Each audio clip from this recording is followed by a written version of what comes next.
Hello everyone, Jolene here from Bookworm Adventure Girl. Welcome back. I hope that you are all doing well. This is where I talk about the books that I'm reading. I like to read diverse books and I highlight Canadian literature. If you are new, thanks so much for checking out my channel. Please hit subscribe and stick around. Today, I am going to share the 10 biggest books that I've read according to Goodreads. It is March, and in March there are many people on BookTube who are taking part in March of the Mammoths. And that means they are reading the big books on their shelves. Usually Mammoths are 800 pages plus, and right now I am reading some really big books. I'm reading A Suitable Boy by Vikram Seth. This is huge. My edition is 1,535 pages, and I am reading this with a group of amazing people. Lindy from Magpie Reads, she's co-hosting this read-along with me, and I have to send a huge shout out to Lindy because I go MIA once in a while, but I will be back. We are up to section 5, and we will be discussing that this weekend. I'm on section 4, so I have a little bit of catching up, and then I will be joining in again this weekend with everybody. So a huge thank you to Lindy, who's just totally been picking up my slack. So thank you for that. And I think this is the biggest book on my shelves. I'm also reading The Eighth Life by Nino Haratischwili. I don't know if I'm saying that right. Translated from the German by Charlotte Collins and Ruth Martin. And this is 944 pages. So there's definitely a lot of reading ahead for me in March. So that's what I'm reading. And I have read some pretty big books according to Goodreads. So for this, I looked at my read books and I sorted them by number of pages. And these are the 10 biggest books that I've read. The criteria was that they couldn't be a collection of books. I tried to stay true to the editions that I own. So of course there will be some variances depending on editions. I wasn't surprised that a number of the books come from series. So first on the list at 1,443 pages is The Fiery Cross by Diana Gabaldon.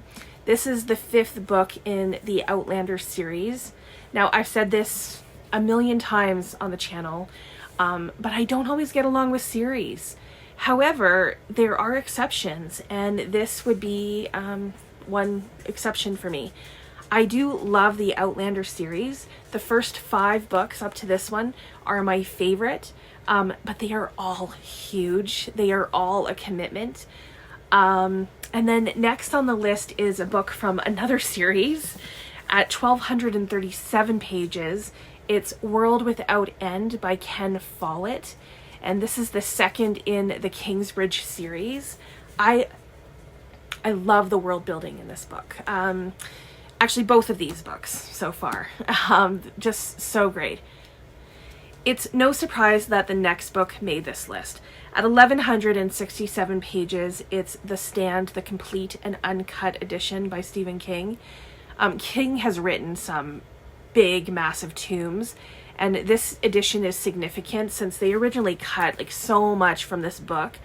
And I picked this one up when I was in Bangor, Maine, and we went to the bookstore that only sells Stephen King. So it's really neat to have picked it up there and to have this on my shelf and to have read it. Next on the list is the first and only, actually, nonfiction. At 1,152 pages, it's Red Comet by Heather Clark. This is a heavy book. It's an incredible book because it really covers everything about Sylvia Plath's life. You can tell that it was very well researched. It gave perspectives into who she was in a new way. And as I've said before, it doesn't make her death define her, which I really appreciated. At 1,056 pages, I have Sarum by Edward Rutherfurd.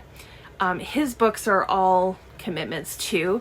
They are very well researched historical fiction. Sarum goes back to like the beginning of time and gives the history of England. And it's actually quite amazing what Rutherfurd is able to pull off in this. Next from the series that we've already talked about, at 1,006 pages, it's Pillars of the Earth by Ken Follett. This is the first in the Kingsbridge series, and I devoured this book. It is massive, but I think I read it in 2 or 3 days. And I read this quite some time ago, but I still feel like I know Kingsbridge and I know the people who live there. With this next book, we are also revisiting a series. At 980 pages, A Breath of Snow and Ashes by Diana Gabaldon. This is the 6th book in the Outlander series. It's about at this point in the series where I wasn't as invested. I think some of it has to do with the wait between books as she writes them. I think the other is my relationship with series.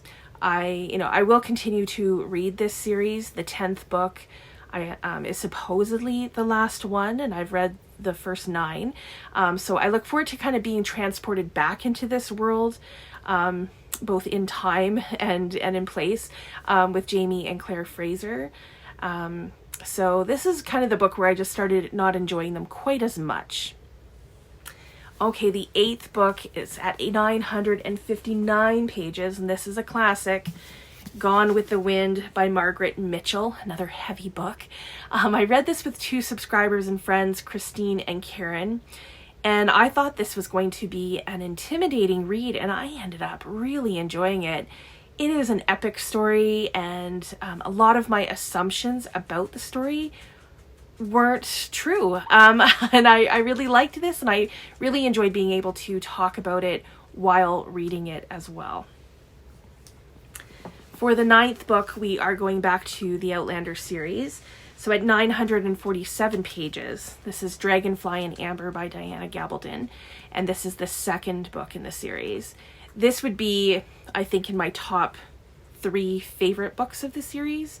I'm also thinking, this might be a crazy thought, but I'm thinking that after the 10th and final book is published, that I might go back and reread the entire series to read the books all together. Because I read the first 4 books very close together, and I loved them. I couldn't get enough. I just wanted to keep reading and keep reading. And then I waited a bit for the 5th book, and then slowly lost interest with every book after. So I do think that the time between has been a factor. So we will see. Reading all 9 of these might be a lot, especially for a non-rereader.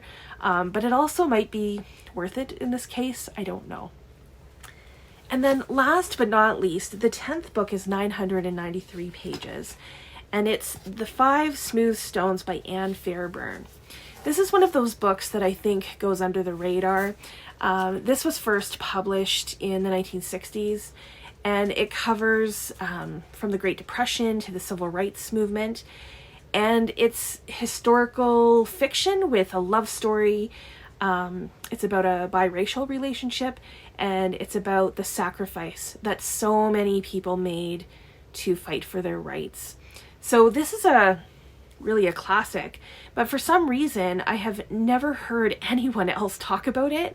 I know that when I tried to get the book, probably about 15 or 20 years ago when I read it, it was out of print, and I could only get this hard copy. But I'm pretty sure that it has come back into print and that it's easier to get your hands on. So this is totally worth a read. So those are the 10 biggest books that I have read, according to Goodreads. Next week, I will do the 10 biggest books on my TBR, according to Goodreads.